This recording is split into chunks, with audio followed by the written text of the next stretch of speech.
ಕಳೆದ ವಾರದಿಂದ ನಾವು ದಾನಿಯೇಲ 1ನೇ ಅಧ್ಯಾಯ, ದಾನಿಯೇಲ 2ನೇ ಅಧ್ಯಾಯ, ದಾನಿಯೇಲ 3ನೇ ಅಧ್ಯಾಯ, ದಾನಿಯೇಲ 4ನೇ ಅಧ್ಯಾಯ, ದಾನಿಯೇಲ 4 ಅಧ್ಯಾಯಗಳನ್ನು ಧ್ಯಾನಿಸಿ ದೇವರ ಕೃಪೆಯಿಂದ ಅವುಗಳಲ್ಲಿರುವ ಸತ್ಯಾರ್ಥಗಳನ್ನು ತಿಳ್ಕೊಂಡ್ವಿ.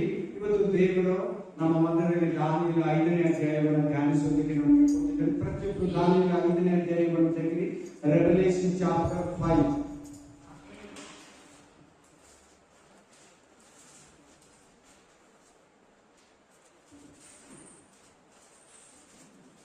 ಆಮೇಲೆ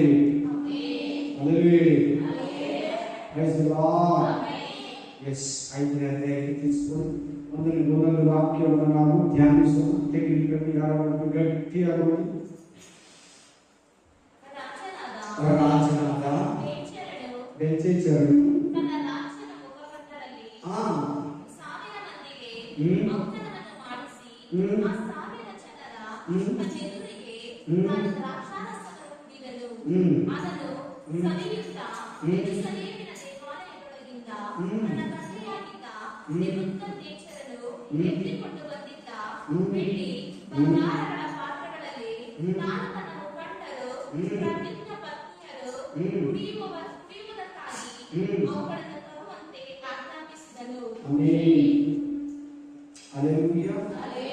ಮೊದಲನೇ ವಾಕ್ಯದಲ್ಲಿ ಬೆಲ್ಶಚ್ಚರ್ ಇದ್ದಾರೆ. ಈ ಬೆಲ್ಶಚ್ಚರ್ ಯಾರಂದ್ರೆ 15ನೇ ವಚನ ಇರುತ್ತೆ.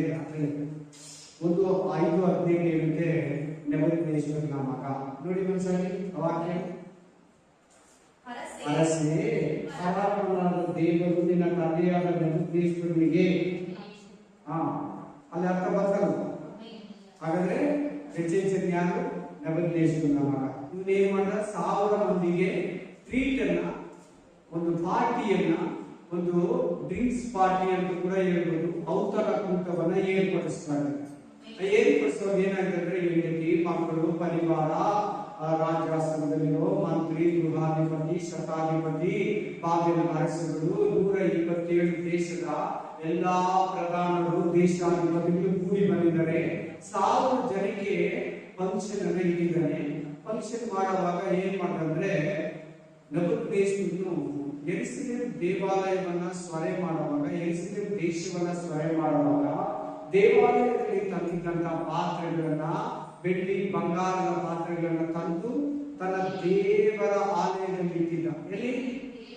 ಆ ವಾಕ್ಯ ನೋಡಿ, ದಾನಿಯೇಲ ಗ್ರಂಥ 1:2 ಓದಿ. ದಾನಿಯೇಲ 1:2, ದಾನಿಯೇಲ ಚಾಪ್ಟರ್ 1:2. ಅರಸನಾದ ಯೆಹೋಯಾಕೀಮನನ್ನು ದೇವಾಲಯದ ಅನೇಕ ಪಾತ್ರೆಗಳನ್ನು ಅವನ ವಶಕ್ಕೆ ಕೊಡಲು ಅವನು ಅವುಗಳನ್ನು ಶೀನಾ ದೇಶಕ್ಕೆ ಸಾಗಿಸಿ ತನ್ನ ದೇವರ ಮನೆಗೆ. ಯಾರ ಪಾತ್ರೆಗಳನ್ನೆಲ್ಲ ಕೊಟ್ಟಿದ್ದು? ಯಾರು ಕೊಟ್ಟಿದ್ದು? ದೇವರು, ಯೆಹೋವನು. ಯಾರ ಕೈಗೆ? ನೆಬೂಕದ್ನೆಚ್ಚರನ ಕೈಗೆ. ಅವನ ಅವುಗಳನ್ನ ಶಿನಾರ್ ದೇಶ ಅಂದ್ರೆ ಬಾಬೆಲ್ ದೇಶ, ಬಾಬೆಲ್ ದೇಶಕ್ಕೆ ಸಾಗಿಸಿಕೊಂಡು ಹೋಗಿ ಎಲ್ಲಿಟ್ಟಿದ್ದಾರೆ? ನಮ್ಮ ಮನೆಯಲ್ಲೆಲ್ಲ ಇಟ್ಕೋಬಾರ್ದು, ನಮ್ಮ ಬೆಡ್ರೂಮ್ ಅಲ್ಲೆಲ್ಲ ಇಟ್ಕೋಬಾರ್ದು, ನಮ್ಮ ಡೈನಿಂಗ್ ಹಾಲ್ ಅಲ್ಲೆಲ್ಲ ಇಟ್ಕೋಬಾರ್ದು. ಇದು ದೇವರ ವಸ್ತು. ಏನು ಭಯ ಬಂದವರಿಗೆ? ದೇವರದು. ಇದು ನಾವೆಲ್ಲ ಬಳಸಬಾರ್ದು, ಎಲ್ಲರಲ್ಲಿ ಇರಬಾರ್ದು. ದೇವಸ್ಥಾನ ಅಂದ್ರೆ ಅವನು ನಮ್ಮ ಲೆಕ್ಕದಲ್ಲಿ, ಅವನ ದೇವರಲ್ಲಿ, ದೇವಾಲಯದಲ್ಲಿ ನಮ್ಮ ವಸ್ತು ಇರಬಾರ್ದು. ಅವನ ಭಕ್ತಿಗೆ ಲೆವೆಲ್ ನೋಡಿದ್ರೆ ಅವನು ದೇವರ ಆಲಯದಲ್ಲಿ ಕೇಳೋದು ಒಂದು ಗ್ರೇಟ್ ಕೆಲಸ ಅವನ ಲೆಕ್ಕದಲ್ಲಿ. ಆದ್ರೆ ಇವನೇನ್ ಮಾಡ್ದ?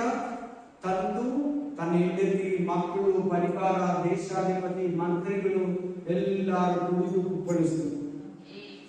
ನೆಬೂಕದ್ನೆಚ್ಚರನಿಗೆ ದೇವರ ವಸ್ತುಗಳ ಬಗ್ಗೆ, ದೇವರ ಪಾತ್ರೆಗಳ ಬಗ್ಗೆ, ದೇವಾಲಯದ ವಸ್ತುಗಳ ಬಗ್ಗೆ ಇದ್ದಂತ ಭಯಭಕ್ತಿ ಅವನ ಮಗನಾದ ಬೆಲ್ಶಚ್ಚರನಿಗೆ ಇಲ್ಲ. ಏನಾಯ್ತು ನೋಡಿ, ಅದಕ್ಕೆ ಪ್ರಾಬ್ಲಮ್ ಏನಾಯ್ತು? ಕಂಟಿನ್ಯೂ ಮಾಡಮ್ಮ. ತಂದು ಅಲ್ಲ, ಮಾಮೂಲಿ 5ನೇ ಅಧ್ಯಾಯ ಯೆರೂಸಲೇಮಿನ ದೇವಾಲಯ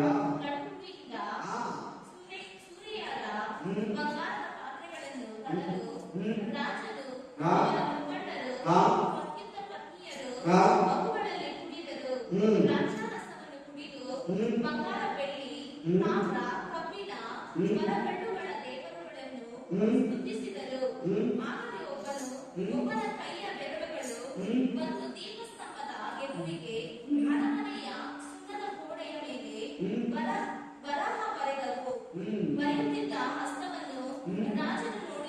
ಆಮೇಲೆ ಆಗ ಅವನ ಮುಖ ಕಳೆಗೊಂಡಿತು, ಮನಸ್ಸು ಕಳವಳಗೊಂಡಿತು, ಸೊಂಟದ ಕೀಲು ಸಡಲಿತು, ಮೊಣಕಾಲುಗಳು ಒಂದಕ್ಕೊಂದು ಬಡಿದುಕೊಂಡವು. ಹೀಗಿರಲು ರಾಜನು ಗಟ್ಟಿಯಾಗಿ ಕೂಗಿಕೊಂಡು ಮಂತ್ರವಾದಿ ಪಂಡಿತ ಶಕುನಿಕರನ್ನು ಕರೆಯಿಸಿ, ಬಾಬೆಲಿನ ಆ ವಿದ್ವಾಂಸರಿಗೆ ಯಾವನು ಈ ಬರಹವನ್ನು ಓದಿ ಇದರ ಅರ್ಥವನ್ನು ನನಗೆ ತಿಳಿಸುತ್ತಾನೋ ಅವನಿಗೆ ನಾನು ಧೂಮ್ರ ವಸ್ತ್ರವನ್ನು ಹೊದಿಸಿ ಅವನ ಕೊರಳಿಗೆ ಚಿನ್ನದ ಹಾರವನ್ನು ಹಾಕಿಸಿ ಅವನನ್ನು ರಾಜ್ಯದ ಮೂವರು ಮುಖ್ಯಾಧಿಕಾರಿಗಳಲ್ಲಿ ಒಬ್ಬನಾಗಿ ನೇಮಿಸುವೆನು ಎಂದು ಹೇಳಿದನು. ಅಲ್ಲಿಗೆ 8ನೇ ವಚನದಿಂದ ಆಮೇಲೆ ಕಂಟಿನ್ಯೂ ಮಾಡೋಣ. ಏನಿದೆ ಈ ವಾಕ್ಯದಲ್ಲಿ ಅಂದ್ರೆ, ಆ ಕುಡಿತಾ ಇರುವಾಗಲೇ ಆ ಕಲ್ಲು ದೇವರುಗಳನ್ನ, ಮಣ್ಣು ದೇವರನ್ನ, ಬಂಗಾರದ ದೇವರನ್ನ, ಕಬ್ಬಿಣ ದೇವರನ್ನ, ಮರದ ದೇವರನ್ನ ಆರಾಧಿಸುವುದು. ಕುಡಿದು ಏನ್ ಮಾಡಿದ್ರು?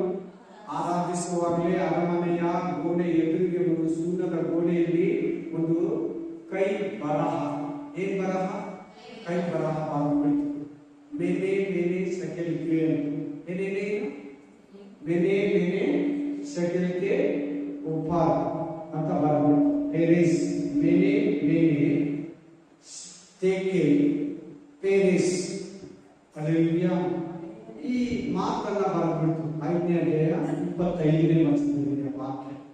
ಮೇನೆ ಮೇನೆ ತೆಕೆ ಪೇರಿಸ್ ಅಂತ ಬರೆದ್ಬಿಟ್ಟು ಇದನ್ನ ವಿದ್ವಾಂಸಕರನ್ನ ಕರೆದ, ಶಾಸ್ತ್ರಗಳನ್ನ ಕರೆದ, ಪಂಡಿತರನ್ನ ಕರೆದ, ವೇದಶಾಸ್ತ್ರಿಗಳನ್ನ ಕರೆದ, ಎಲ್ಲಾ ವಿದ್ವಾಂಸಕರನ್ನ ಕರೆದ, ಯಾರು ಕರೆದ್ರು ಕೂಡ ಅದು ಗೊತ್ತಾಗಿಲ್ಲ. ಆ ಅಕ್ಷರ, ಲಿಪಿ, ಆ ಭಾಷೆ, ಅದರ ಅರ್ಥ ಅವರೊಬ್ಬರಿಗೂ ಗೊತ್ತಿಲ್ಲ. ಯಾಕಂದ್ರೆ ಆ ಭಾಷೆ ಭೂಲೋಕದ ಭಾಷೆ ಅಲ್ಲ. ಏನ್ ಭಾಷೆ? ಭೂಲೋಕದ ಭಾಷೆ ಅಲ್ಲ. ಇಲ್ಲೊಂದು ಸೀಕ್ರೆಟ್ ಇದೆ.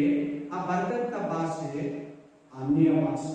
ಹೇಳಿ ಎಲ್ಲರೂ, ಆ ಭೂಲೋಕಕ್ಕೆ ಸಂಬಂಧಪಟ್ಟಂತ ಅದು ಯಾರಿಗೆ ಅರ್ಥ ಆಗ್ತದೆ ಅಂದ್ರೆ ಆ ಭಾಷೆಯ ಅರ್ಥ ವರ ಇರಬೇಕು.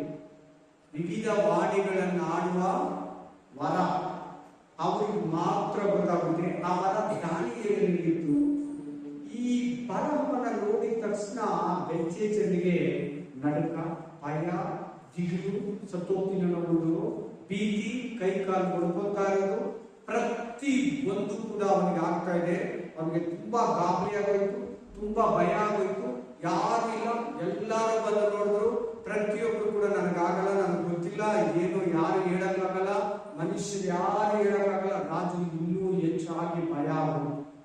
ಎಲ್ಲಾ ಪಂಡಿತನ ಕರೆಸ್ತಾ, ಶಕುನದವ್ರನ್ನ ಕರೆಸ್ತಾ, ಶಾಸ್ತ್ರಗಳನ್ನ ಕರೆಸ್ತಾ, ಎಲ್ಲ ಯಾರು ಬಂದು ನೋಡಿದ್ರೆ ಅದು ಬರೆಯಕ್ಕಾಗಲ್ಲ. ಆಮೇಲೆ ಇದು ಯಾಕೆ ಈ ತರ ಗೋಡೆ ಮೇಲೆ ಬರೆದ್ರು? ಅದು ನಿಮ್ಗೆ ಆಶ್ಚರ್ಯ ಅನ್ಸಲ್ವಾ? ಯಾರ ನಾನು ಬಂದು ಬರೀತಾರ? ಏನಂದ್ರೆ ಬಾಬಿಲವರು ಏನನ್ನ ಅವ್ರ ದೇವರಿಗೆ ಹೋಗ್ತಾರೆ, ಪ್ರಾಣಿಗಳ ರಕ್ತನ ತಗೊಂಡ್ಬಿಟ್ಟು ಆ ರಕ್ತನ ತಕೊಂಡು ಒಂದು ಬಕೆಟಲ್ಲಿ ಶಬ್ದಲ್ಲಿ ಗೋಡೆ ಮೇಲೆ ಅದೇನಾಗುತ್ತೆ ಬರ್ತೈತೆ ಲೈನ್ಸ್. ಅವ್ರಿಗೆ ಏನನ್ನ ಅರ್ಥ ಬಂದ್ರೆ ಏನಂತ ಗೊತ್ತಾಗ್ತದೆ. ಆ ತರ ನಂಬಿಕೆಯವರು ಬಾಬೇಲ್ ದೇಶದವರು ಎಂತವರು ಆ ತರ ಗೋಡೆ ಮೇಲೆ ರಕ್ತ ನಿಂತು ಚೆಲ್ಲಿರ್ತಾರೆ ಗುಡ್ಡಿಗೆ. ಅದು ಈಗ ಬೀಳ್ತಿದೆ ನೋಡಿ. ಅಲ್ಲಿ ಏನನ್ನ ಆ ಚಿತ್ರನು ಅಕ್ಷರನ ಬಂದ್ರೆ ಏನ್ ಪ್ರಾಬ್ಲಮ್ ಅಂತ ಗೊತ್ತಾಗ್ತದೆ. ಆ ತರ ಮೈ ಈಗ ಬೆಚ್ಚೆಚ್ಚರಿ ಕೂಡ ಅದೇ ಕಡೆ ದೇವರು ಅವ್ರಿಗೆ ಅರ್ಥ ಆಗೋ ಅವ್ರ ಭಾಷೆಯಲ್ಲಿ ಅವ್ರಿಗೆ ಅರ್ಥ ಆಗೋ ಮೈಂಡಲ್ಲಿ ಬರೀತಾ ಇದ್ದಾರೆ ಗೋಡೆಯಲ್ಲಿ. ಆದ್ರೆ ಆ ಭಾಷೆ ಏನು ಗೊತ್ತಿಲ್ಲ.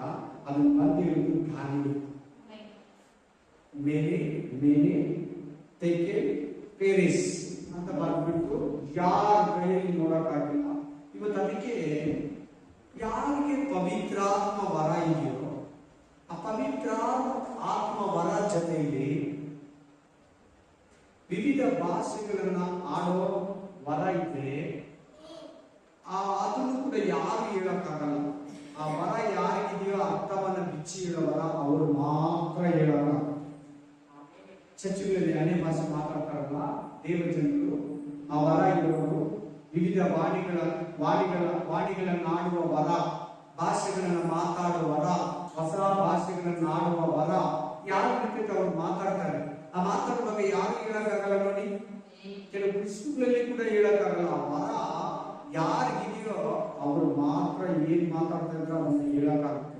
ಹಾಗೆ ಇದು ಕೂಡ ಯಾರು ಹೇಳಕ್ಕಾಗಿಲ್ಲ. ಅದು ಪರಲೋಕದ ಭಾಷೆ. ಹೇಳಿ ಎಲ್ಲರೂ, ಪರಲೋಕದ ಭಾಷೆ. ಭೂಲೋಕಕ್ಕೆ ಸಂಬಂಧಪಟ್ಟಿದ್ದಲ್ಲ. ಗೋಡೆಯಲ್ಲಿ ಬಂದು ಬೆಳ್ಚೆಚ್ಚರಿ ನೋಡಿದ್ದು, ಅದು ನೋಡಿದ ತಕ್ಷಣನೇ ನ್ಯಾಯ ತೀರ್ಪು ಬಂದ್ಬಿಡ್ತಾವೆ. ಏನ್ ಬಂತು? ನ್ಯಾಯ ತೀರ್ಪು. ನೀನು ಕೂಡ ಎಚ್ಚರವಾಗಿರು, ದೇವರ ಹತ್ರ ಭಯಭಕ್ತಿಯಿಂದ ನಡ್ಕೋ. ಮುಂದಿನ ಮಾತಲ್ಲಿ ಬರ್ತೈತೆ, ಇಷ್ಟ ನನಗೆ ಜೀವಿಸಬೇಡ, ದೇವರನ್ನ ಮರಿಬೇಡ, ದೇವರ ಭಯಭಕ್ತಿ ನಿನಗಿರ್ಲಿ. ದೇವರ ಭಯಭಕ್ತಿಯಲ್ಲಿ ಜೀವಿಸು. ಬೆಲ್ಶಚ್ಚರನು ಎಷ್ಟೋ ಅದ್ಭುತಗಳನ್ನು ನೋಡ್ದ ಅವ್ರ ತಂದೆ ಕಾಲದಲ್ಲಿ, ಎಷ್ಟೋ ಮಹಿಮೆಯನ್ನು ನೋಡ್ದ. ಆಮೇಲೆ ಶಾದ್ರಕ್, ಮೇಷಕ್, ಅಭಿನೋದಕನ ಅವ್ರ ಮುಂದೆನೆ ತಪ್ಪಿಸ್ದ. ಅವರಪ್ಪ 7 ವರ್ಷ ಮೃಗ ಆಗಿ ಪ್ರಾಣಿ ಆಗಿದ್ದ, ಮತ್ತೆ ಮನುಷ್ಯನನ್ನಾಗಿ ಮಾಡ್ದ. ಒಂದು ಕನಸು ಬಿತ್ತು, ಎತ್ತರವಾದ ಒಂದು ವಿಗ್ರಹ, ಅದರ ಅರ್ಥ ಕೂಡ ಹೇಳ್ದ. ಇವೆಲ್ಲ ನೋಡಿ ಬೆಲ್ಶಚ್ಚರನು ತನ್ನನ್ನು ತಗ್ಗಿಸ್ಕೊಂಡು ಎಲ್ಲಾ ವಿಗ್ರಹ ಆರಾಧನೆಯನ್ನು ಬಿಟ್ಟು ಈ ದೇವರನ್ನ ಮಹಿಮೆ ಪಡಿಸಬೇಕಾಗಿತ್ತು. ಆದರೆ ಅವನು ದೇವಾಲಯದಿಂದ ತನ್ನಂತ ಬೆಳ್ಳಿ ಬಂಗಾರದ ದೇವರ ವಸ್ತುಗಳಲ್ಲಿ ತಾನು, ತನ್ನ ಹೆಂಡತಿ, ಮಕ್ಕಳು, ಪರಿವಾರದವರು ಕುಡಿದಿದ್ದು ಮಾತ್ರ ಬಂದಿನ ಕಲ್ಲು, ಮಣ್ಣು, ವಿಗ್ರಹ ದೇವರುಗಳನ್ನ, ಕಬ್ಬಿಣ, ಆಮೇಲೆ ಮರದ ದೇವರುಗಳನ್ನ ಆರಾಧಿಸಿ ಪೂಜಿಸಿ ದೇವರನ್ನ ರೇಗಿಸಿದರು. ಏನಾಯ್ತು ನೋಡಿ, ಅವ್ರ ಹೆಂಡತಿ ಬರ್ತಾರೆ. ಅವ್ರ ಹೆಂಡತಿ ಬಂದಿರ್ತಾರೆ, ಯಾಕೆ ಚಿಂತೆ ಮಾಡ್ತೀಯ, ಯಾಕೆ ಭಯ ಪಡ್ತೀಯ? ನಿನ್ ತಂದೆ ಕಾಲದಿಂದ ಒಬ್ಬ ಸೆರೆಯಿಂದ ಬಂದಂತ ದಾನಿಯೇಲ ಇದ್ದಾನೆ. ಅವನು ನಿನ್ನ ಕನಸಿನ ಅರ್ಥವನ್ನ, ಈ ಬರಹದ ಅರ್ಥವನ್ನ ಹೇಳ್ತಾನೆ. ಧೈರ್ಯ ತಗೋ, ಯಾಕೆ ಚಿಂತಿಸ್ತೀಯ? ನಮ್ಮ ಆಸನದಲ್ಲೇ ಇದ್ದಾನೆ, ನಮ್ಮ ಸಂಸ್ಥಾನದಲ್ಲೇ ಇದ್ದಾನೆ, ನಮ್ಮ ಬಾಬೆಲ್ ರಾಜಧಾನಿಯಲ್ಲೇ ಇದ್ದಾನೆ. ಕಂಟಿನ್ಯೂ ಮಾಡಿ, ಜೋರಾಗಿ ಫಾಸ್ಟ್ ಆಗಿ ಓದಿ.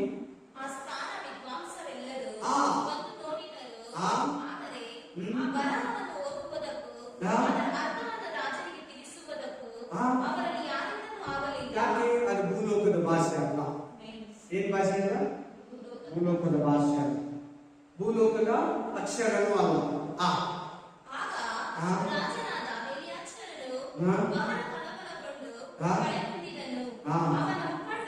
ಬೇಕಾಗೋದ ಡಲ್ ಆಗ್ಬಿಟ್ಟ, ಕಳವಳ ಆಗೋದು, ಭಯ ಭಯ ಸಾಯೋ ತರ ಆಗ್ತಾ ಇದೆ ಅವನಿಗೆ.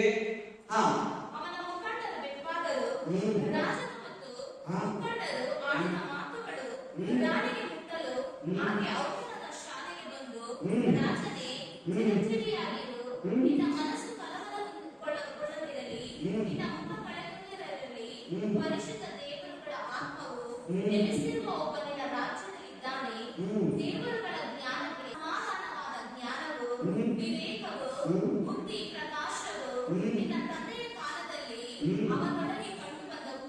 ನಿನ್ನ ತಂದೆಯಾದ ನೆಬೂಕದ್ನೆಚ್ಚರನು ರಾಜನು ಅವನನ್ನು ಜೋಯಿಸಲು ಮಂತ್ರವಾದಿಗಳು, ಪಂಡಿತರು, ಶಾಸ್ತ್ರಿಕರು ಇವರಿಗೆ ಅಧ್ಯಕ್ಷನಾಗಿ ಯಾರು? ದಾನಿಯೇಲ. ಯಾರಿಗಿದ್ರು? ಅವರಪ್ಪ ನಬೂಕದ್ನೆಚ್ಚರನಿಗೆ. ಮಂತ್ರವಾದಿಗಳಿಗೆ, ಶಕುನರಿಗೆ, ಪಂಡಿತರಿಗೆ, ಶಾಸ್ತ್ರಿಗಳಿಗೆ, ಒಳ್ಳೆ ಹೈ ಎಜುಕೇಶನ್ ಇರೋರಿಗೆ ಇವನು ಲೀಡರ್. ದಾನಿಯೇಲನಿಗೆ ದೇವರು ಎಂತ ಒಂದು ಕೃಪೆಯನ್ನು ಕೊಟ್ಟಿದ್ದಾನೆ ನೋಡಿ. ದಾನಿಯೇಲ ದೇವರು ತಾನೆ. ನಿನ್ನ ಹತ್ರ ಫುಲ್ ಬೈಬಲ್ ಇದೆಯಲ್ಲ. ದಾನಿಯೇಲನ ಹತ್ರ ಕೇವಲ ಆದಿಕಾಂಡ, ವಿಮೋಚನ ಕಾಂಡ, ಧರ್ಮೋಪದೇಶ ಕಾಂಡ, ಅರಣ್ಯ ಕಾಂಡ, ಯಾಜಕ ಕಾಂಡ ಇಷ್ಟೇ ಇದ್ದು. ನಿನ್ನ ಹತ್ರ ಫುಲ್ ಬೈಬಲ್ ಇದೆಯಲ್ಲ, 66 ಪುಸ್ತಕಗಳಿದೆಯಲ್ಲ. ಪರಿಶುದ್ಧಾತ್ಮನಿದ್ದಾನಲ್ಲ, ಪರಲೋಕದ ದೇವರೇ ನಿನ್ನಲ್ಲಿ ವಾಸಿಸ್ತಾ ಇದ್ದಾನಲ್ಲ. ನೀ ಎಷ್ಟು ಜ್ಞಾನಿ ಆಗ್ಬೋದು ನೋಡಿ ದಾನಿಯೇಲನಿಗಿಂತ. ಆಮೇಲೆ ಅಧ್ಯಕ್ಷನಾಗಿ ನೇಮಿಸಿದನು. ಹೌದು, ಬೆಲ್ಶಚ್ಚರನೆಂಬ ಅಡ್ಡ ಹೆಸರನ್ನು ರಾಜನಿಂದ ಹೊಂದಿದ ಈ ದಾನಿಯೇಲನಲ್ಲಿ ಪರಮ ಬುದ್ಧಿಯು, ಜ್ಞಾನವು, ಪರಮ ಬುದ್ಧಿ. ಪರಮ ಅಂದ್ರೆ ಪರಲೋಕದ ಬುದ್ಧಿ, ಭೂಲೋಕದ ಬುದ್ಧಿ ಅಲ್ಲ. ಪರಲೋಕದ ಜ್ಞಾನವು, ಪರಲೋಕದ ವಿವಾಹವು, ಪರಲೋಕದ ವಿವೇಕವು, ಕನಸುಗಳ ಅರ್ಥವನ್ನು ತಿಳಿಸುವ ಜಾಣತನವು, ಒಗಟು ಬಿಡಿಸುವ ಚಮತ್ಕಾರವು, ಗುಜ್ಜುಗಟ್ಟು ಬಿಚ್ಚುವ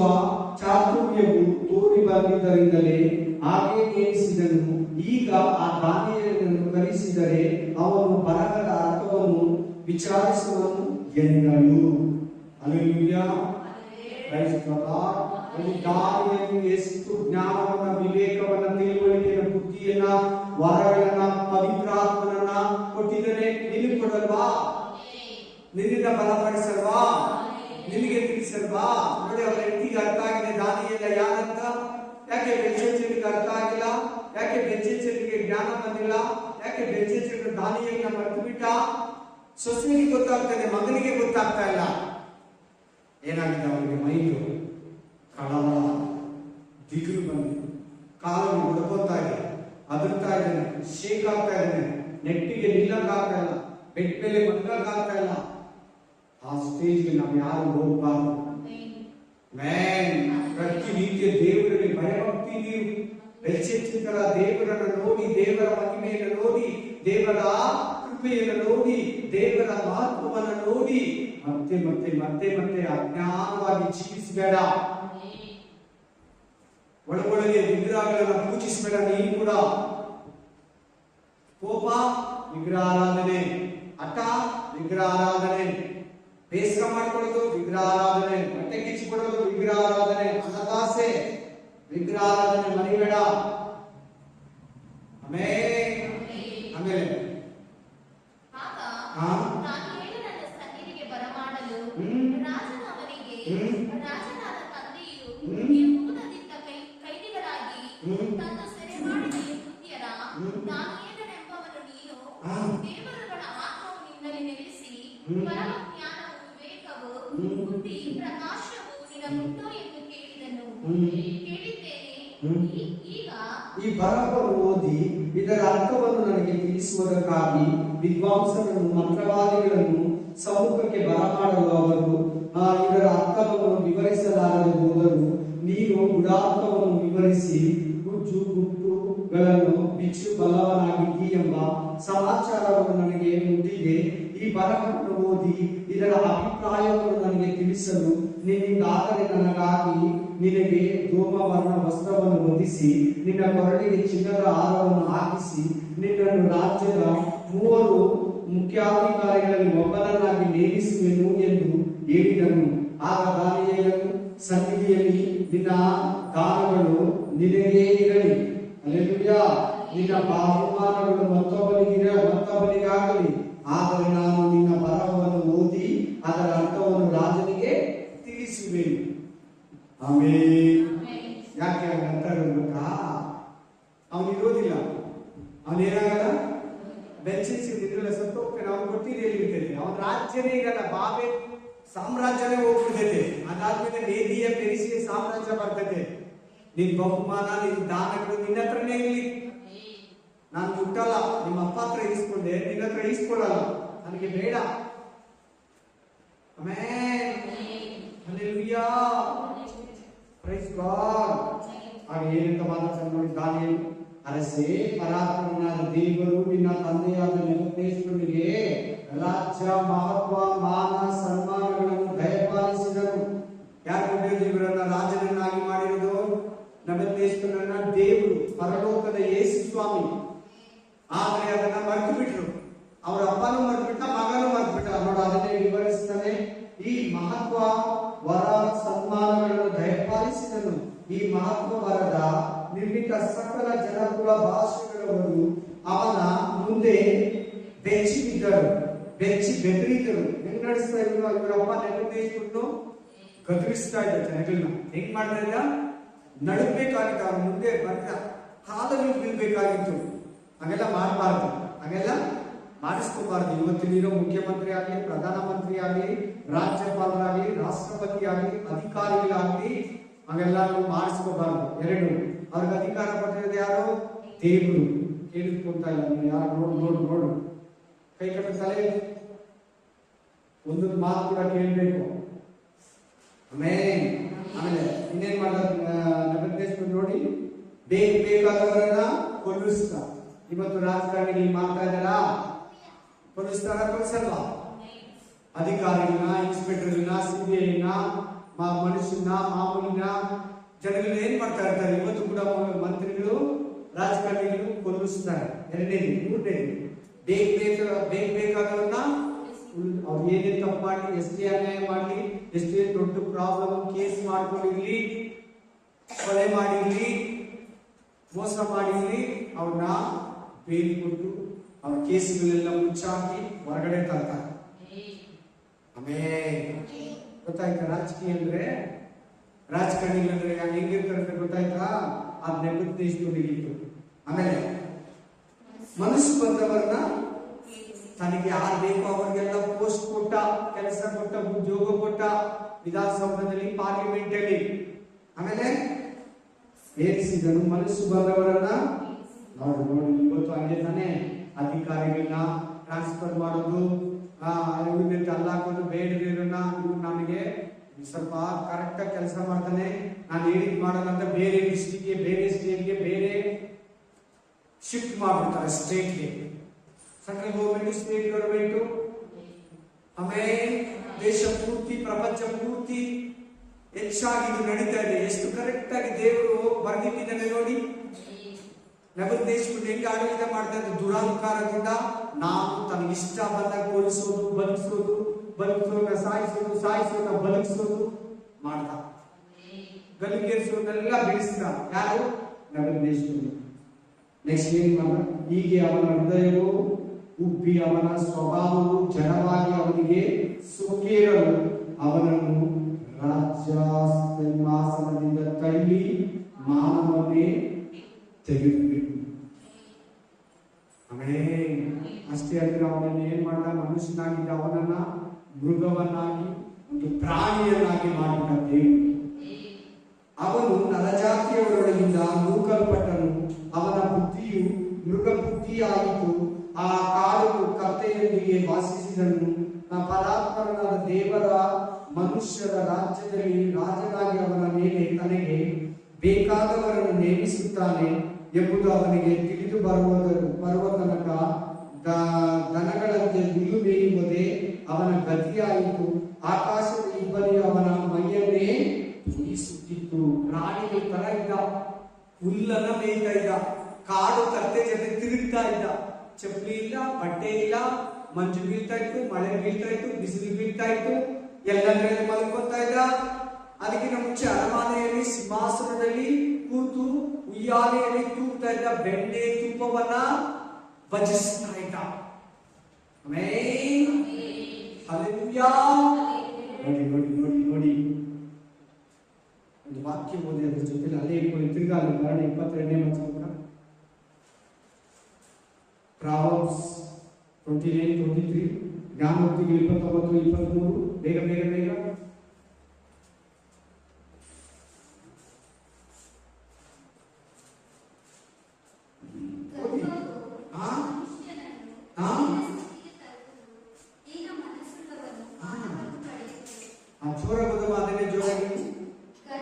ಗರ್ಭವು ಮನುಷ್ಯನನ್ನು ದೀನ ಸ್ಥಿತಿಗೆ ತರ್ತದೆ.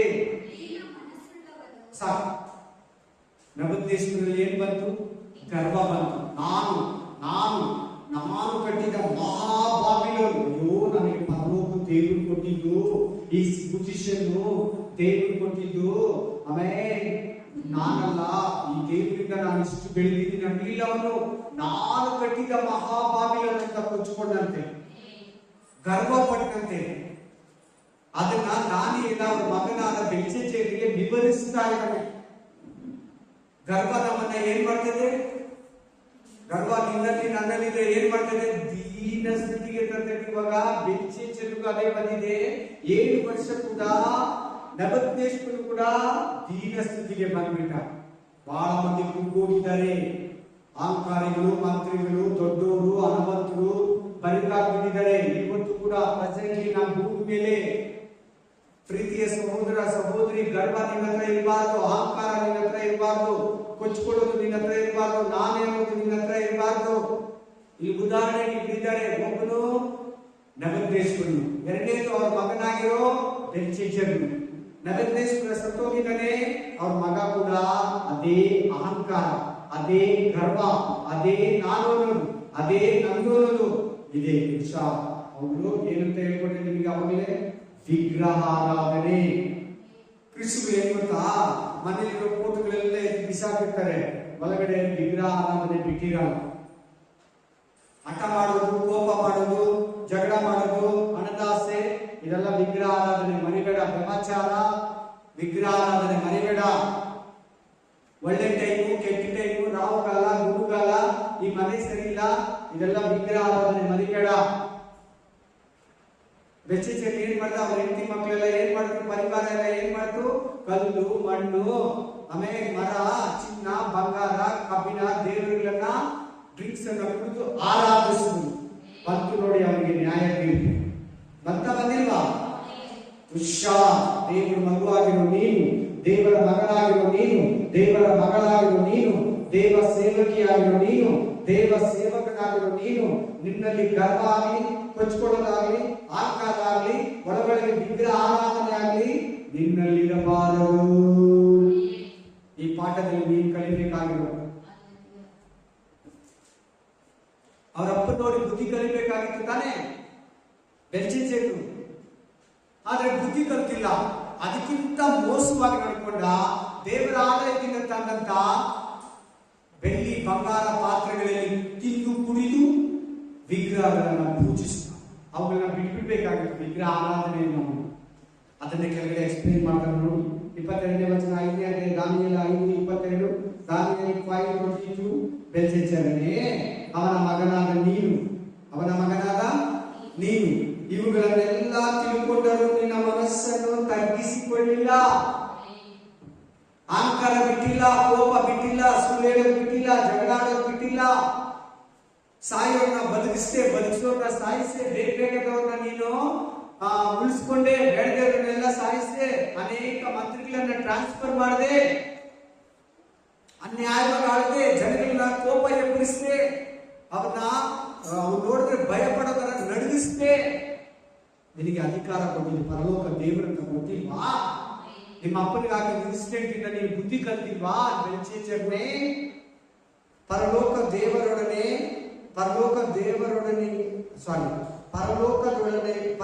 ದೊಡೆಯನಿಗೆ ವಿರೋಧವಾಗಿ ನಿನ್ನನ್ನು ಹೆಚ್ಚಿಸಿಕೊಂಡು ದೇವರಿದ್ದಾನಂತ ಭಯಪಟ್ಟಿಲ್ಲ. ಹುಷಾರ್, ನೀನು ಕೂಡ ಯಾರ ಕೂಡ ಎಲ್ಲಾನ ಇರುವಾಗ ಮಾತಾಡುವಾಗ ಹೇಳ್ತಾರೆ ವಾಕ್ಯ. ಕೋಪ, ಕೊಚ್ಕೊಳ್ಳೋದು, ಅಹಂಕಾರ, ಕೊಬ್ಬು ಮಾತುಗಳು ನಮ್ಮ ದೇವ್ರ ಮಕ್ಕಳಲ್ಲಿ ಬರಬಾರ್ದು. ನಿನಗಿದು ಪಾಠ. ಬೆಲ್ಶಚ್ಚರ ಹೋಗ್ಬಿಟ್ಟ, ದಾನಿಯೇಲ ಹೋಗ್ಬಿಟ್ಟ. ನಿನಗೆ ನನಗೆ ಇವಾಗ ಕೇಳ್ತಾ ಇದ್ದೀರಿ ಎಲ್ಲಾರನ್ನ. ಬರೀ ಕೇಳೋರಾಗಿದ್ರೆ ನಡೆಯೋರಾಗಿದ್ದೀರ? ಜಾಗ್ರತೆ, ಎಚ್ಚರ. ನಾನು ಎಷ್ಟೋ ವಾಕ್ಯಗಳು ಹೇಳ್ತಾ ಇದ್ದೀನಿ, ನಿಮ್ಮಲ್ಲಿ ಆ ಪ್ರತಿಫಲ ಕಾಣಿಸ್ತಾ ಇಲ್ಲ. ಹುಷಾರ್. ಆಮೇಲೆ ಬರೀ ಕೇಳೋರಾಗಿರ್ಬೇಡಿ, ವಾಕ್ಯ ಪ್ರಕಾರ ನಡೆಯೋರಾಗಿರಿ. ಆತನ ಆಲಯದ ಪಾತ್ರಗಳನ್ನು ಸನ್ನಿಧಿಗೆ ತಂದಿರಲ್ಲ. ನೀನು ನಿನ್ನ ರಾಜ್ಯದ ಮುಖಂಡರ ಮತ್ತು ಪತಿಪತ್ನಿಯರ ಸಂಗಡ ಅವುಗಳಲ್ಲಿ ದ್ರಾಕ್ಷರಸವನ್ನು ಕುಡಿದು ಬುದ್ಧಿ, ಕಣ್ಣು, ಕಿವಿ ಇಲ್ಲದ ಬೆಳ್ಳಿ, ಬಂಗಾರ, ತಾಮ್ರ, ಕಬ್ಬಿಣದ, ಮರ, ಕಲ್ಲುಗಳ ದೇವರುಗಳನ್ನು ಸ್ತುತಿಸಿದ್ದಿ. ಆದರೆ ನಿನ್ನ ಪ್ರಾಣವು ಯಾರ ಕೈಯಲ್ಲಿದೆಯೋ, ಆದರೆ ನಿನ್ನ ಪ್ರಾಣವು ಯಾರ ಕೈಯಲ್ಲಿದೆ? ಹೆಸರು ಹೇಳಿದೆ, ನಿನ್ನ ಪ್ರಾಣ ಯಾರ ಕೈಯಲ್ಲಿದೆ? ಆ ಬುದ್ಧಿ, ಆ ಜ್ಞಾನ, ಆ ಎಚ್ಚರಿಕೆ ನಿನ್ನಲ್ಲಿ. ನಮ್ಮ ಪ್ರಾಣ ದೇವರ ಕೈಯಲ್ಲಿರೋದು. ಜಾಗ್ರತೆ. ನೋಡಿ ಸ್ತುತಿಸಿ. ಆದರೆ ನಿನ್ನ ಪ್ರಾಣವು ಯಾರ ಕೈಯಲ್ಲಿದೆಯೋ, ನಿನ್ನ ಸ್ಥಿತಿಗತಿಗಳು ಯಾರ ಅಧೀನದಲ್ಲಿ? ಸ್ಥಿತಿ ಅಂದ್ರೆ ಒಳ್ಳೆಯದು, ಗತಿ ಅಂದ್ರೆ ಕೆಟ್ಟದ್ದು. ಆಮೇಲೆ ಒಳ್ಳೆ ಸ್ಥಿತಿ ಕೊಡೋದು ದೇವ್ರೆ, ಕೆಟ್ಟ ಗತಿ ಕೊಡೋದು ದೇವ್ರೆ. ಯಾರ ಕೈಯಲ್ಲಿದೆಯೋ ಅಧೀನವೋ ಆ ದೇವರನ್ನ ಹೇಳಿ, ಎಲ್ಲರೂ ಹೇಳಿ, ಆ ದೇವರನ್ನ. ಹುಷಾರ್. ಗೊತ್ತಿಲ್ಲದ ಸೈತಾನ ಸುತ್ತಿಸ್ಬೇಡ. ದೇವ್ರ ಭಗವಂತ ಹೇಳ್ಕೊಂಡು ದೀಕ್ಷಾಸ್ಥಾನ ತಗೊಂಡು, ಕರ್ತನ ಭೋಜನ ತಿಳ್ಕೊಂಡು, ಬೈಬಲ್ ಕೈಯಲ್ಲಿ ಇಟ್ಕೊಂಡು ಹುಷಾರ್. ನಿನ್ನ ಘನತೆ, ಮಹಿಮೆ, ಮಾನ, ಪ್ರಭಾವ, ಮಹಿಮೆ ದೇವಾದಿ ದೇವರನ್ನ ಸ್ತುತಿಸು. ನಾನು ಕಷ್ಟಪಡ್ತೀನಿ, ನಾನು ತಿಂತೀನಿ, ನಾನು ಮನೆ ಕಟ್ಕೊಂಡೆ, ನಮ್ಮ ಅಪ್ಪನ ಆಸ್ತಿ ಅನ್ಬೇಡ. ನಾನು ಡ್ಯೂಟಿ ಮಾಡಿದೆ, ಬೆಳಿಗ್ಗೆ ಸಾಯಂಕಾಲವರೆಗೂ ಒಂದು ಡ್ಯೂಟಿ, ಸಾಯಂಕಾಲ ಮೇಲೆ ಇನ್ನೊಂದು ಸೇಲ್ಸ್ ಹೋದೆ, ಆ ಕೆಲಸ ಮಾಡಿದೆ, ಈ ಕೆಲಸ ಮಾಡಿದೆ ಅನ್ಬೇಡ. ಆ ಸಾಮರ್ಥ್ಯ ಕೊಟ್ಟಿದ್ದು ಯಾರು ನಿನಗೆ? ದೇವರು. ನೋಡಿ ನಾನು ಹೇಳೋದಾದ್ರೆ ಈ ಮನೆಗೆ ಹೋಗಿ ಕ್ಲೀನ್ ಆಗಿ ಇನ್ನೊಂದ್ಸಾರಿ ಓದ್ಕೋ. ನಾನು ಕಷ್ಟಪಟ್ಟೆ, ನಾನು ಡ್ಯೂಟಿ ಮಾಡಿದೆ, ನಾನು 2 ಡ್ಯೂಟಿ ಮಾಡಿದೆ, ಒಂದು ಫ್ಯಾಕ್ಟ್ರಿ ಒಂದ್ಸಾರಿ, ಆಮೇಲೆ ಹೊರಗಡೆ ಹೋದಾಗ ಇನ್ನೊಂದು ಕೆಲಸ, ಡ್ರೈವಿಂಗ್ ಕೆಲಸ, ಈ ಕೆಲಸ ಮಾಡಿದೆ, ಫ್ಯಾಕ್ಟ್ರಿ ಸೇಲ್ಸ್ ಹೋದೆ, ವ್ಯಾಪಾರಕ್ಕೆ ಹೋದೆ, ವಾಚ್ಮೆನ್ ಕೆಲಸ ಮಾಡಿದೆ ಅನ್ಬೇಡ. ಮಿಲಿಟರಿಯಿಂದ ಬಂದ್ಮೇಲೆ ಹೊರಗಡೆ ವಾಚ್ಮೆನ್ ಕೆಲಸ ಮಾಡಿದೆ, ಅದಕ್ಕೆ ಇವತ್ತು 3 ಸೈಟ್ ತಗೊಂಡೆ, 4 ಕಾರ್ ತಗೊಂಡೆ ಅನ್ಬೇಡ. ಮಕ್ಕಳಿಗೆಲ್ಲ ಸೈಟ್ ಇಸ್ಕೊಟ್ಟೆ ಅನ್ಬೇಡ. ಆಮೆನ್. ತಿನ್ನೋ ಊಟ, ನೀನು ಹಾಕೊಳ್ಳೋ ಪಿನ್ನು, ನಿನ್ ಬಟ್ಟೆ ಒಳ್ಳೆಯ ಸೂಚಿ ಸಮೇತ ದೇವರನ್ನು ತಿರ್ಗ ನಿನ್ನಲ್ಲಿ ಎಲ್ಲ ನಾನು ನಮ್ಮ ಮನೆ ಇಷ್ಟು, ನಾನು ಇಷ್ಟಕ್ಕಿದ್ದೀನಿ, ನಮ್ಮ ಪೊಸಿಷನ್ ಇಷ್ಟು, ತಪ್ಪಿ ನಿನ್ ಹೊರಗಡೆ ನಮ್ಮ ಬಂದೋದು ಹುಷಾರ್. ನಿನ್ ಮನೆಗೆ ಬಂದು ನಿನ್ನ ಹತ್ರ ಇರೋದು ಏನು, ಯಾರು ಏನೇ ಹೊಗಳಿ ನಿನ್ನ ಹತ್ರ ಇರೋದು ಯೇಸು ಸ್ವಾಮಿಯನ್ನ ಗಮನಿಸು. ದೇವರ ಕೃಪೆ ಅಂತ ಹೇಳು, ದೇವರ ಆಶೀರ್ವಾದ ನಮ್ದೇನಿಲ್ಲ ಅಂತ ಹೇಳು. ಇದು ಅವನು ಮಾಡಬೇಕಾಗಿತ್ತು, ದೇವರನ್ನ ಘನಪಡಿಸಬೇಕಾಗಿತ್ತು. ಆದ್ರೆ ತಾನು ಕೊಚ್ಕೊಂಡ. ಏನಾಯ್ತು ನೋಡಿ, ಘನಪಡಿಸಲೇ ಇಲ್ಲ. ನಿಮ್ಮಪ್ಪ ತರ ನೀನು ಕೂಡ ತಪ್ಪು ಮಾಡೋಣಾದೆ. ನಿಮ್ಮಪ್ಪನ ನೋಡಿ ಬುದ್ಧಿ ಕಲಿಬೇಕಾಗಿತ್ತು. ನಿಮ್ಮ ಅಪ್ಪನಿಗಿಂತ ಮೋಸವಾಗಿ ನಡ್ಕೊಂಡೆ. ನಿಮ್ಮಪ್ಪ ಅದರ ಪಾತ್ರೆಗಳನ್ನು ತಂದು ನೀನು ದೇವರ ಆಲಯದಲ್ಲಿ ಇಟ್ಟ, ನೀ ಎತ್ಕೊಂಬಂದ ಅರಮನೆಯಲ್ಲಿ ಇಟ್ಟು ತಿಂದು ಕುಡ್ದೆ. ಆ ದೇವರನ್ನು ಕೂಡ ಆರಾಧಿಸಲಿಲ್ಲ. ತುಂಬಾ ದೇವರ ಮಕ್ಕಳು ಹಿಂದೂ ಹೋಗಿದ್ದಾರೆ, ತುಂಬಾ ದೇವರ ಮಕ್ಕಳು ಚರ್ಚೆಗೆ ಬರಲ್ಲ, ತುಂಬಾ ದೇವರ ಮಕ್ಕಳು ದೇವರನ್ನ ಆರಾಧಿಸಲ್ಲ, ತುಂಬಾ ದೇವರ ಮಕ್ಕಳು ಕುಟುಂಬ ಪ್ರೇಯರ್ ಇಲ್ಲ. ಎಚ್ಚರ. ನೀನು ದಿನನಿತ್ಯ ನಡೆಸಿದ್ದಕ್ಕೆ ದೇವರನ್ನ ಸ್ತುತಿಸಬೇಕು. ರಾತ್ರಿ ಎಲ್ಲ ಒಳ್ಳೆ ನಿದ್ರೆ ಕೊಟ್ಟು ಕಾಪಾಡಿದಕ್ಕೆ ಮರಣ ಇದ್ದೀರಾ, ದೇವರನ್ನ ಸ್ತುತಿಸಬೇಕು. ನೀನು ಆಕ್ಚುಲಿ ಬೆಳಿಗ್ಗೆನೂ ಪ್ರೇಯರ್ ಇಲ್ಲ, ರಾತ್ರಿನೂ ಪ್ರೇಯರ್ ಇಲ್ಲ. 2 ಪ್ರೇಯರ್ ಮಿನಿಮಮ್ ದೇವರ ಮಕ್ಕಳು ಡೈಲಿ ಮಾಡಲೇಬೇಕು. ದಿನ ಎಲ್ಲ ನಡೆಸಿದ್ದಕ್ಕೆ ರಾತ್ರಿ ಮಲಗೋದಕ್ಕೆ ಮುಂಚೆ ದೇವರನ್ನ ಆರಾಧಿಸಬೇಕು. ರಾತ್ರಿ ಎಲ್ಲ ಕಾಪಾಡಿ ಒಳ್ಳೆ ನಿದ್ರೆ ಕೊಟ್ಟು, ನಿದ್ರೆಯಲ್ಲಿ ಸೈತಾನಿಂದ ಕಾಪಾಡಿ ಬೆಳಗ್ಗೆ ಸ್ತುತಿಸಬೇಕು. ಆ ಕೆಲಸ ಬೆಲ್ಶಚ್ಚರ್ ಮಾಡಿಲ್ಲ. ಮುಂದೆ ನೋಡಿ, ಹೀಗಿರಲು ಆ ಹಸ್ತವು ದೇವರ ಸನ್ನಿಧಿಯಿಂದ ಬಂದಿದ್ದು. ಎಲ್ಲಿಂದ? ಪರಲೋಕದಿಂದ ಬಂದಿದ್ದು. ಬೆಲ್ಶಚ್ಚರ, ನೀನೇನೋ ಯಾರೋ ದೇವರು, ನನ್ನ ದೇವರು, ನನ್ನ ಬಾಗಿಲ ದೇವರು ಅನ್ಬೇಡ. ಭೂಲೋಕದ ದೇವರೇ ಅಲ್ಲ ಅದು. ಬರಹವು ಇದೆ. ಆ ಬರ್ದಿದ್ದ ಗೋಡೆ ಮೇಲೆ ಏನ್ ಗೊತ್ತಾ? ಮೇನೆ ತೆಕೆಲ್ ಉಪನಾಸ್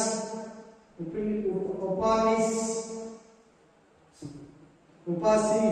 ಇದರ ಅರ್ಥವನ್ನು ನೋಡೋಣ. ಮೇನೆ ತೆಕೆಲ್ ಉಪಾನಿಸ್. ಇದರ ಅರ್ಥವು ಹೀಗಿದೆ ರಾಜ. ಮೇನೆ ಅಂದರೆ ದೇವರು ನಿನ್ನ ಆಳ್ವಿಕೆಯ ಕಾಲವನ್ನು ಲಗ್ಗಿಸಿ ಕೊನೆಗಳಿಸಿದ್ದಾನೆ. ಆಗೋಯ್ತು, ಫಿನಿಶ್, ಸಾಕು. ನಾಮಕಾರ ಪಟ್ಟಿದೆ, ಚೆನ್ನಾಗಿ ನಡ್ಕೊಳ್ಳಿಲ್ಲ. 2 ತೆಗೆ ಅಂದರೆ ನೀನು ತಕ್ಕಡಿಯಲ್ಲಿ ತೂಗಲ್ಪಟ್ಟು ಕಡಿಮೆಯಾಗಿ ಕಂಡು ಬಂದಿದ್ದೀ. ಪೆರೆಸ್ ಅಂದರೆ ನಿನ್ನ ರಾಜ್ಯವು ಭಿನ್ನವಾಗಿ ಮೇದಿಯರಿಗೂ ಪಾರಸಿಯರಿಗೂ ಕೊಡಲ್ಪಟ್ಟದೆ ಎಂದು. ಹಲ್ಲೆಲೂಯಾ. ಯಾರು ಇದು ನೀಡಕ್ಕಾಗಲ್ಲ, ದಾನಿಯೇಲ ಮಾತ್ರ ಹೇಳ್ತಾರೆ. ನಿನ್ ಟೈಮ್ ಆಗೋಯ್ತು, ನಿನ್ ದೇವ್ರ ಲೆಕ್ಕದಲ್ಲಿ ಕಡಿಮೆ ಆಗ್ಬಿಟ್ಟೆ, ದೇವ್ರು ನಿನ್ನ ತಕ್ಕಡಿಯಿಂದ ತೂಗ್ಬಿಟ್ಟ, ನಿನ್ ಟೈಮ್ ಮುಗೀತು. ನೀನು ಈಗ ಇವನ ಹತ್ರ ಮಾಲೆ ಅಧಿಕಾರ ಇಸ್ಕೊಂಡ್ರೆ ಏನ್ ಸುಖ? ಬೇರೆ ರಾಜ ಬರ್ತಾರೆ. ಯಾರು ಬರ್ತಾರೆ? ಪಾರಸಿಯ ರಾಜ ಬರ್ತಾನೆ, ಮೇದಿಯ ಪಾರಸಿಯ. ಅವರಿಬ್ಬರು ಜಾಯಿನ್ ಆಗಿ ಸಮ್ಮಿಶ್ರ ಸರ್ಕಾರ. ನಿನ್ನಲ್ಲಿ ಗರ್ವ ಇದೆಯಾ? ಗರ್ವ ಪಡ್ತೀಯಾ? ದೇವರ ವಾಕ್ಯ ನಿನಗೆ ನ್ಯಾಯ ತೀರ್ಪು ಮಾಡುತ್ತದೆ. ದೇವರ ವಾಕ್ಯ ಏನ್ ಮಾಡ್ತದೆ? ನ್ಯಾಯ ತೀರ್ಪು. ನೋಡಿ, ನಿಮಗೆ ನ್ಯಾಯ ತೀರ್ಪು ಬಂತು. ಏನ್ ನ್ಯಾಯ ತೀರ್ಪು? ನಿನ್ ಟೈಮ್ ಅಷ್ಟೇ, ನಿನ್ ಟೈಮ್ ಮುಗೀತು. ನಿನ್ ಬಾಬಿಲೋನ್ ರಾಜ್ಯನೇ ಸಾಮ್ರಾಜ್ಯನೇ ಇರಲ್ಲ. ನಿನ್ ರಾಜ್ಯನೇ ಹೋಯ್ತು, ಬಾಬಿಲೋನ ಮಾತೇ ಇರಲ್ಲ. ಮೇದಿಯ ಪೆರ್ಸಿಯ ಸಾಮ್ರಾಜ್ಯ ಮಾಡ್ಕೊಳ್ತೀನಿ ನನ್ನ ಚಾನ್ಸ್. ಹೋಗು ಏನಾಯ್ತು ನಿಮಗೆ? ಆಗ ಬೆಲ್ಶಚ್ಚರನು ಆಜ್ಞಾಪಿಸಲು ದಾನಿಯೇಲನಿಗೆ ದ್ರೋಹ ವಸ್ತ್ರವನ್ನು ಹೊದಿಸಿ ಅವನ ಕೊರಳಿಗೆ ಚಿನ್ನದ ಹಾರವನ್ನು ಹಾಕಿ, ಈತನು ರಾಜ್ಯದ 3 ಮುಖ್ಯಾಧಿಕಾರಿಗಳಲ್ಲಿ ಒಬ್ಬನಾದನು, ಅಂದ್ರೆ ರಾಜ ಬಿಟ್ರೆ ನೆಕ್ಸ್ಟ್ ಇವರೇ ಎಂದು ಪ್ರಕಟಿಸಿದರು. ಅದೇ ರಾತ್ರಿಯಲ್ಲಿ ಕಸಿದಿಯ ರಾಜನಾದ ಬೆಲ್ಶಚ್ಚರನು ಕೊಲ್ಲಲ್ಪಟ್ಟನು. ಆಮೇಲೆ ಕಸಿದಿಯರು ಅಂದ್ರೆ ಬಾಬೆಲ್ ರಾಜನನ್ನ ಏನ್ ಮಾಡಿದ್ರು? ಕೊಲ್ಲಲ್ಪಟ್ಟರು. ಯಾರು? ಮೇದಿಯ ಪೆರ್ಸಿಯ ಸಾಮ್ರಾಜ್ಯದ ದರ್ಯಾವೇಶ. ನೋಡಿ, ಅವತ್ತು ರಾತ್ರಿ ಏನಾಯ್ತಂದ್ರೆ ತುಂಬಾ ಮಳೆ, ತುಂಬಾ ದೊಡ್ಡ ಕೋಟೆ. ಬಾಬೆಲ್ ಕೋಟೆ ಯಾರು ಕೆಡವಾಗಲ್ಲ, ಅದನ್ನ ತಪ್ಪಿ ಒಳಗಡೆ ಹೋಗಕ್ಕಾಗಲ್ಲ. ಆ ರಾತ್ರಿಯಲ್ಲಿ ಫುಲ್ಲು ಪ್ರವಾಹ ಮಳೆ, ಫುಲ್ಲು ಕೊಚ್ಕೊಂಡು ಹೋಗ್ಬಿಡ್ತು ಬಾಬಿಲೋನ್ ಕೋಟೆ. ಮೇದಿಯ ಪೆರ್ಸಿಯ ರಾಜ ದರ್ಯಾವೇಶನ ಆರಾಮ ಒಳಗಡೆ ನಿಂತಿದ್ದಂತೆ. ಹೋಗಿ ಬೆಲ್ಶಚ್ಚರನ ಮರಣ ಮಾಡ್ಬಿಟ್ಟು ಆ ರಾಜನನ್ನ ಕೊಲ್ಬಿಟ್ಟ ಮೇಲೆ ಅಷ್ಟೇ ಮಿಕ್ಕವರೆಲ್ಲ ಭಯ ಪಡ್ಬಿಟ್ಟ.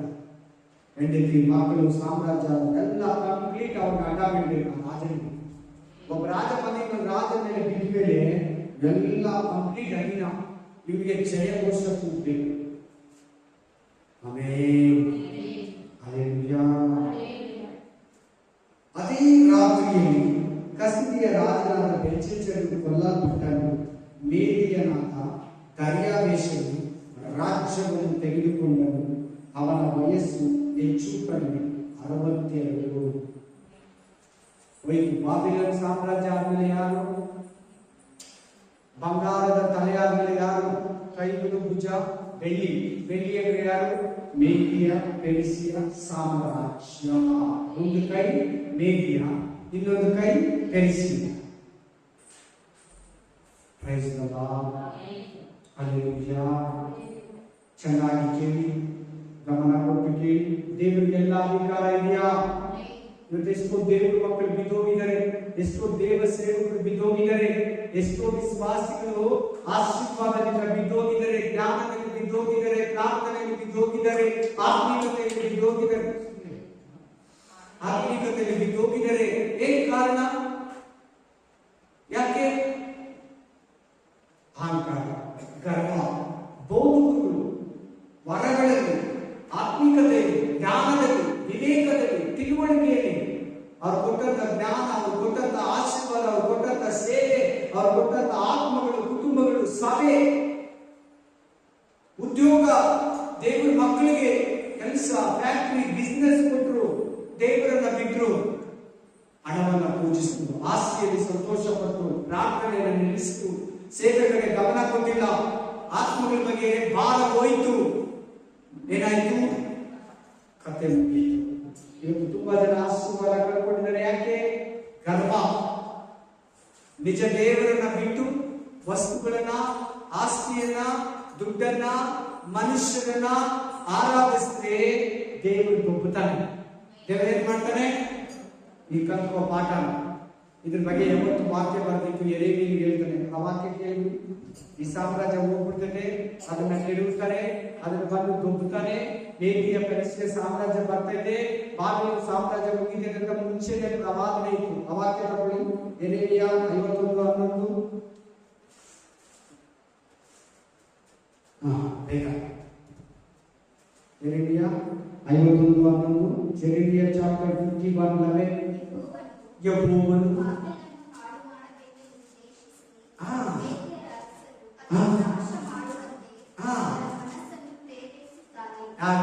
ಕರೆಕ್ಟಾ? ಕರೆಕ್ಟ್ ಆಗಿದೆಯಾ? ಬೆಲ್ಶಚ್ಚರನ ಕೊಲ್ಲೋದಕ್ಕೆ ಯಾರನ್ನ ಪ್ರೇರೇಪಿಸಿದ? ಮೇದಿಯ ಅರಸನಾದ ದರ್ಯಾವೇಶ. ಪ್ರವಾದನೆ ನೆರವೇರಿತಾ? ಆಮೆನ್.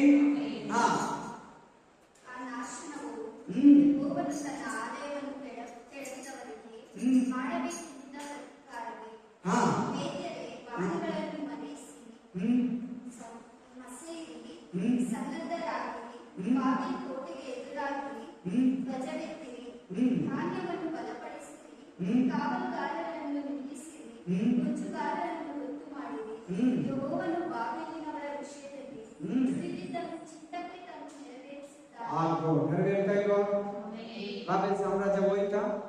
ಬೆಲ್ಶಚ್ಚರ ಹೋದ್ನ? ಮೇದಿಯ ಪೆರ್ಸಿಯ ಸಾಮ್ರಾಜ್ಯ ಬಂತ? ಅವ್ರ ಬದಲಾಗಿ ಬೇರೆ ಸಾಮ್ರಾಜ್ಯನೂ ಬಂತು, ಬೇರೆ ರಾಜನೂ ಬಂತ. ನೀವು ಇದರಲ್ಲಿ ಕಲಿಯೋದೇನು? ಗರ್ವ ಪಡಬಾರದು. ಕಲ್ಲು ಮಣ್ಣು ದೇವರನ್ನ ಸ್ತುತಿಸಬಾರದು, ಬಂಗಾರ ಕಬ್ಬಿಣ ಮಾರ ದೇವರನ್ನ ಸ್ತುತಿಸಬಾರದು. ಏನ್ ಕೊಟ್ಟು ದೇವರಿಗೆ ಸ್ತೋತ್ರ ಮಾಡಬೇಕು. ಜಾಗ್ರತೆ. ಇವತ್ತು ನಿನಗೆ ಎಚ್ಚರಿಕೆ ಕಣ್ಮುಚ್ಚಿ. Thank you. ಈ ಮಾತುಗಳನ್ನು ಸಮಯದಲ್ಲಿ ಓದಿದ್ದಕ್ಕಾಗಿ ಸ್ತೋತ್ರ, ನೆರವೇರಿಸಿದ್ದಕ್ಕಾಗಿ ಸ್ತೋತ್ರ, ಆಶೀರ್ವದಿಸಿದ್ದಕ್ಕಾಗಿ ಸ್ತೋತ್ರ, ಈ ತಿಳುವಳಿಕೆಯ ವಾಕ್ಯದ ವಿವರಣೆಯನ್ನು ಕೊಟ್ಟಿದ್ದಕ್ಕಾಗಿ ಸ್ತೋತ್ರ.